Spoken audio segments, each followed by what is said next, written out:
The term is internal control. Internal கண்ட்ரோல்ன்றது வந்து ரொம்ப ரொம்ப ரொம்ப நார்மலான ஒரு விஷயம். எப்போதுமே வந்து ஒரு மேனேஜ்மெண்ட், அந்த கம்பெனி வந்து எதுக்காக ரன் பண்ணுறாங்க? ஏதோ ஒரு பிஸ்னஸ், ஏதோ ஒரு ப்ரொடக்ஷன், இல்லை ஒரு சர்வீஸ் இண்டஸ்ட்ரி, ஒரு ஹாஸ்பிட்டலாக இருக்கலாம், ஒரு ஃப்ளைட் கம்பெனியாக இருக்கலாம், ஓகே தட் இஸ் ஒரு ஏர்லைன்ஸாக இருக்கலாம், இல்லை ஒரு ஸ்கூலாக இருக்கலாம், காலேஜாக இருக்கலாம், எதுவாக வேணாலும் இருக்கலாம். ஸோ ஒரு கம்பெனி, ஒரு பிஸ்னஸ் ஒரு ரன் ஆகும்போது அந்த மேனேஜ்மெண்ட் வந்து என்ன பண்ணுவாங்கன்னா, ஓகே நம்ம அந்த பிஸ்னஸ் ரன் பண்ணுறோம். ஃபார் எக்ஸாம்பிள் நம்ம வந்து ஹாஸ்பிட்டல் ரன் பண்ணுறோம்.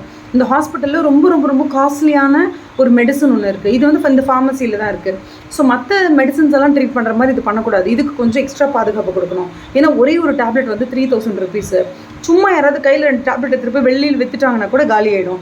ஸோ அது ரொம்ப ரொம்ப ரொம்ப ஹைலி ரிஸ்கியான ஏரியா அப்படின்னு சொல்லி என்ன பண்ணுவாங்கன்னா, எந்தெந்த இடத்துல திருட்டு போக அதிக வாய்ப்பு இருக்கோ அங்கெல்லாம் ஒரு சிசிடிவி வைப்பாங்க. இல்லைனா அந்த இடத்துல ஒரு சூப்பர்வைசர் அப்பாயிண்ட் பண்ணுவாங்க. ஏதாவது ஒன்று பண்ணுவாங்கல்ல.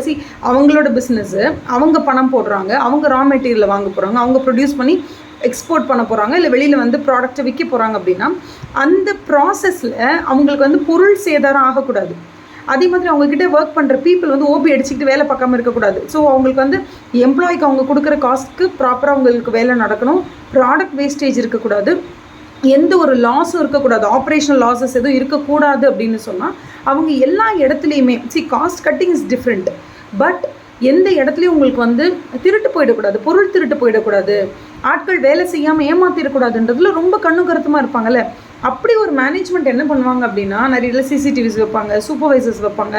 ஃபார் எவ்ரி 10 workers ஒரு சூப்பர்வைசர் அப்பாயிண்ட் பண்ணுவாங்க. ஸோ வந்துட்டு இந்த சூப்பர்வைசரோட வேலையை அந்த 10 பேரை வேலை வாங்குறது தான்.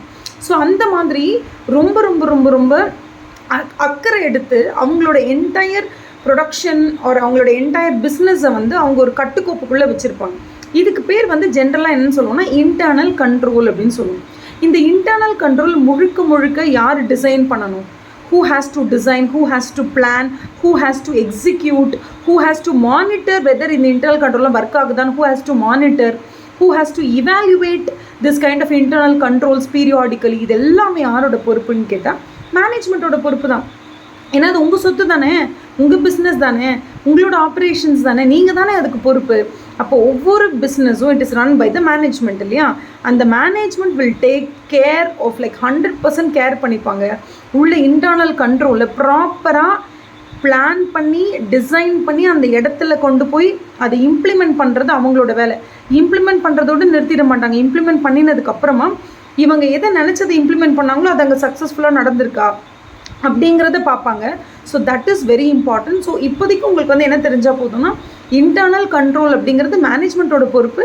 ரெண்டாவது, அந்த இன்டர்னல் கண்ட்ரோலுடைய வடிவமைப்புலேருந்து அதை எக்ஸிக்யூட் பண்ணுறதுலேருந்து, எக்ஸிக்யூட் பண்ணினதுக்கு அப்புறமா போஸ்ட் எக்ஸிக்யூஷன் ரிவ்யூ பண்ணுறதுலேருந்து எல்லாமே அனலைஸ் பண்ணிவிட்டு அது வந்து நம்ம இன்னும் கொஞ்சம் வேறு மாதிரி மாற்றி அமைக்கணுமா, இது சரியாக ஒர்க் அவுட் ஆகலையோ, நிறைய பிளைண்ட் ஸ்பாட்ஸ் இருக்கோ, எல்லாத்தையும் இந்த சிசிடிவி கவர் ஆகலையோ, இன்னும் கொஞ்சம் எக்ஸ்ட்ரா சிசிடிவிஸ் போடணுமா, இல்லை இருக்கிற சிசிடிவிஸையே வந்து நம்ம லொக்கேஷன் ட்ரான்ஸ்ஃபர் பண்ணணுமா, என்ன பண்ணால் இன்னும் கொஞ்சம் பெட்டராக நம்ம வந்து கண்ட்ரோல் பண்ண முடியும்.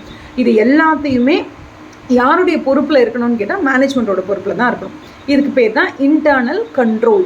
எந்த ஒரு கம்பெனியில் இன்டர்னல் கண்ட்ரோல் செம்ம ஸ்ட்ராங்காக இருக்கோ அந்த கண்ட்ரியில் அந்த கம்பெனியில் எக்ஸ்டர்னல் ஆடிட்டர் வராங்களே ஆடிட் பண்ணுறதுக்கு வருஷத்தோட எண்டில் அவருக்கு வேலை ரொம்ப சுலபமாகிடும். பிகாஸ் அங்கே எல்லாமே அப்படியே பக்காவாக இருக்கும்ல, எந்த இடத்துலையும் எந்த ஒரு மிஸ்டேக்குமே இல்லாமல் எல்லா இடத்துலையும் அப்படியே கரெக்டாக things will follow, process work flow எல்லாமே கரெக்டாக நீட்டாக இருக்கிறதுனால எக்ஸ்டர்னல் ஆடிட்டர் வரும்போது கொஞ்சம் சில் அவுட் பண்ணி அவர் ஆடிட் பண்ணலாம். உள்ள இன்டர்னல் கண்ட்ரோலே கேஆட்டிக்காக இருந்ததுன்னா ஐயோ எக்ஸ்டர்னல் ஆடிட்டர் செத்தாம்பா அந்த மாதிரி ஆகிடும். ஓகேவா? All the best.